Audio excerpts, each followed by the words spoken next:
रात के अंधेरे में एक जीप घने जंगलों के रास्ते पर तेजी से बढ़ रही थी। अंदर बैठे थे 4 दोस्त, अजय, रितेश, नेहा और साक्षी। वे एक वीरान हवेली की ओर जा रहे थे जिसके बारे में कई डरावनी कहानियां प्रचलित थीं। कहा जाता था कि वहां जाने वाले कभी वापस नहीं लौटते। जब वे हवेली पहुंचे तो सामने एक बड़ा टूटा हुआ गेट था जिस पर बेलों ने अपनी पकड़ बना ली थी। हवेली के अंदर जाते ही उन्हें अजीब सा एहसास हुआ, जैसे कोई छुपकर उन्हें देख रहा हो। चारों के हाथों में टॉर्च थीं और हर कदम के साथ फर्श के सड़े हुए लकड़ी के तख्तों की चरमराहट गूंज रही थी।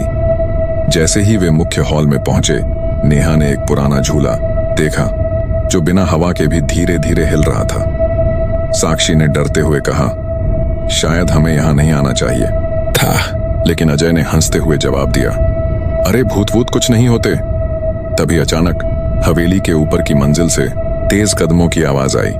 सभी ने ऊपर देखा लेकिन वहां कोई नहीं था।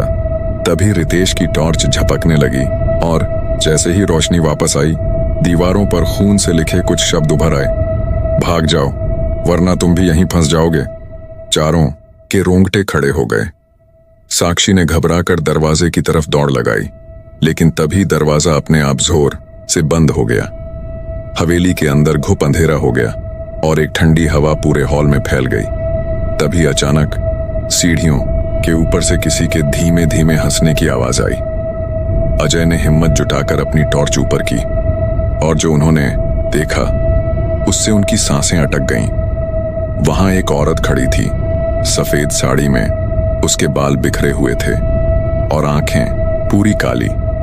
वह धीरे धीरे सीढ़ियों से उतरने लगी।